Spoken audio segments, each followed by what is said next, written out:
Happy Monday, everybody. Sam Shapiro back here with more of your Heat latest here on FanArc. Don't forget to drop a like on this video and, of course, subscribe to our channel for great daily content, all pertaining to the Miami Heat right here Monday through Friday. Today, we're going to kick things off with another hypothetical trade surrounding Ja Morant. This one I found particularly interesting because this one doesn't involve Miami having to give up Tyler Herro in this one, which quite honestly would kind of allow Herro to develop more of his game in terms of being a shooting guard. Although he's kind of had to fluctuate really as a combo guard for Miami. I feel like he truly thrives at the number 2 position, and being able to add Ja Morant into the mix there would just bolster the star power Miami would be able to have in terms of just their overall roster, and would really make for a pretty lethal backcourt in the grand scheme of things.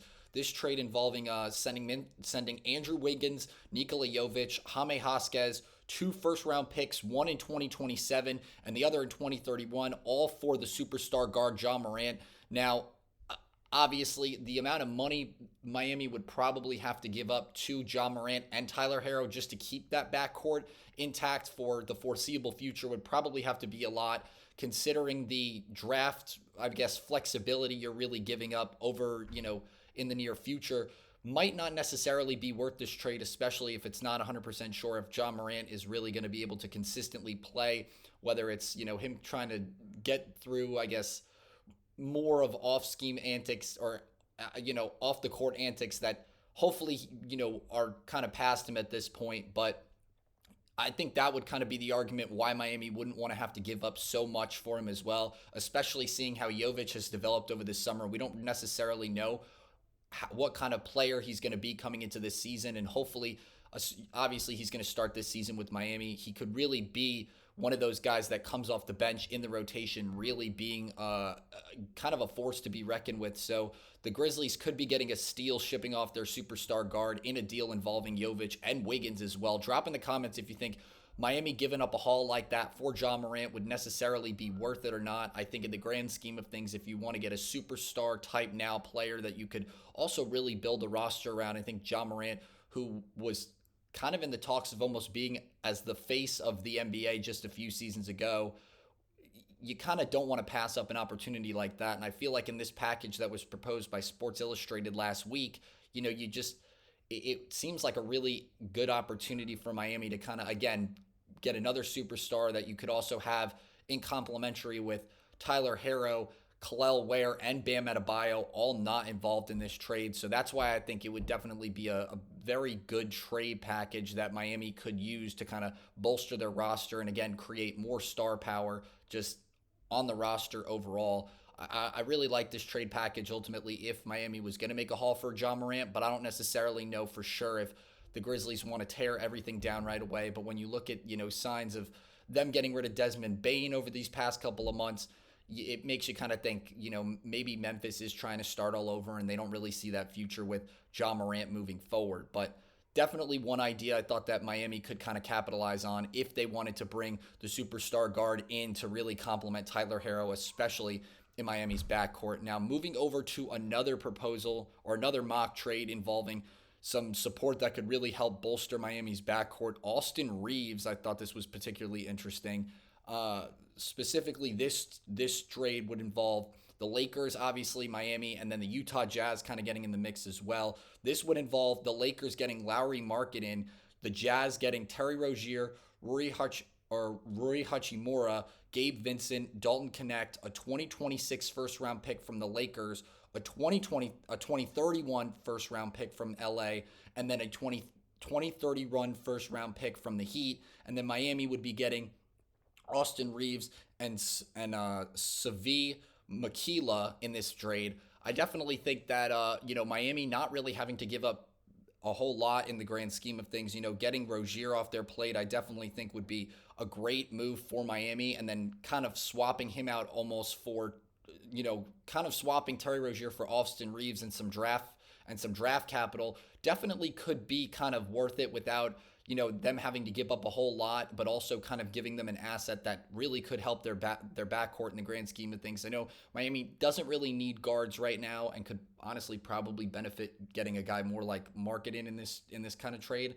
But I just think that it wouldn't necessarily be the worst opportunity to overlook And Miami, in the grand scheme of things, not really having to give up any of those rotational pieces that they've kind of hoped to develop over the past couple of years. Also, seeing Austin Reaves kind of in that backcourt would kind of force Harrow in comparison to the Ja Morant trade, instead of having Harrow kind of focus more on the two, could kind of have him shift more to a point guard kind of role. And then you have two guards that really could be, interchangeably lethal at either position really in that backcourt. So I think it'd be interesting to see how their games would kind of complement each other, at least for, at least going into what Miami can hope that their backcourt would really be able to develop offensively. I think defensively, it would kind of be interesting to see how they would kind of mesh and to see how they would kind of, be able to hopefully develop into stronger defensive players. But drop in the comments if you think that trade could be worth Miami's time. I mean, again, you're kind of, in terms of roster spots, just kind of swapping Rozier for Reaves in this deal. And, you are only giving up one first round pick, but that's also not until 2031. So you definitely have time to bring in some more pieces, kind of work out where in the rotation you'd want some of those players to be. And I definitely think could also be another proposal that would be considerably worth Miami's time, that could add a guy that's got a couple of seasons under his belt that could really help bolster this offense, shift them up another gear even further.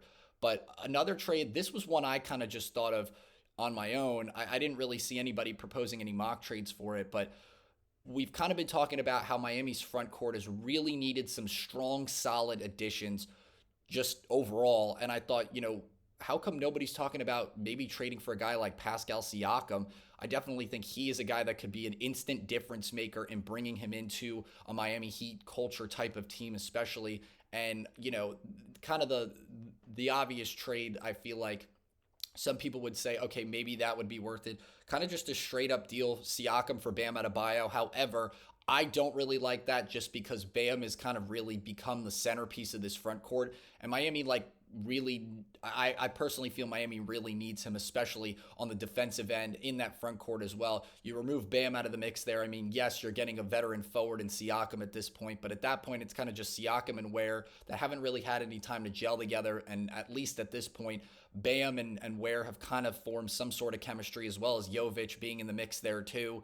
So I don't necessarily love that trade. So another idea I kind of had was Miami would get Siakam and the Pacers would receive, maybe you'd probably have to give up Kel'el Ware at that point, shift Bam to the 5, and then kind of add in a guy like Jaquez or Jovic, as well as Rozier, and a first round pick or multiple second round picks all before 2030, kind of involving some sort of trade deal with that. I think, if you are giving up, whether it's Ware, Jaquez or Jovic, preferably Jaquez in the grand scheme of things, or Vasquez, excuse me, in the grand scheme of things, and Rozier, I think those three players would definitely be worth it. And then if you at least get to keep Bam and Siakam in the mix there. However, the ceiling potential for Kel'el Ware being there, I think definitely kind of makes the trade a little bit iffy. But Siakam was a very focal piece in Indiana's run to the NBA Finals, and you can kind of make that argument saying he's, at least proven consistently that he is an all-star level type of player, which we're hoping Kel'el Ware is going to develop into.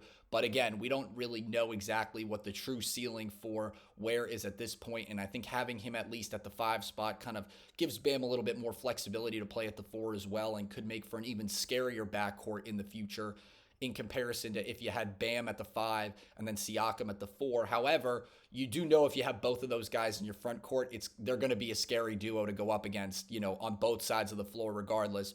So drop in the comments if you think Miami trading, multiple players and some picks for Siakam in sacrifice for keeping Bam there would be worth it, or if just trading Bam and then banking on Ware developing and having Siakam complement him in the backcourt could definitely be worth an idea that maybe would bolster Miami's backcourt. Again, I think Bam is kind of one of those untouchable kind of assets that Miami still has right now. So personally, I would, if it required giving up Ware, I would probably go with that proposal instead. But if there's a perfect world where you're even just giving up, Wiggins, Vasquez, Jovic, and Rozier and a first round pick, that's necessarily not a bad option to kind of explore as well. So drop in the comments what you guys think. If Miami maybe looking at some of the assets they could give up for Pascal Siakam would be worth trying to help bolster their front court in the future. Because again, that would be a scary team if you had Bam, Siakam, and even just guys like Tyler Harrow and then Norman Powell in the mix too. I mean, it's just I think that would be a really scary lineup ultimately to go up against, especially with some of the other assets you have in the rotation as well. And then moving over to some news that happened over the weekend, Micky Arison, Miami's majority Heat owner, being inducted into the Naismith Basketball Hall of Fame over this weekend. He has been the majority owner of Miami since 1995, the same year Pat Riley joined the team as well. And it's always very exciting to see anybody tied to the organization being named into one of being sworn into one of the biggest, I guess, being sworn into the Hall of Fame, especially recognizing the sport for what it is.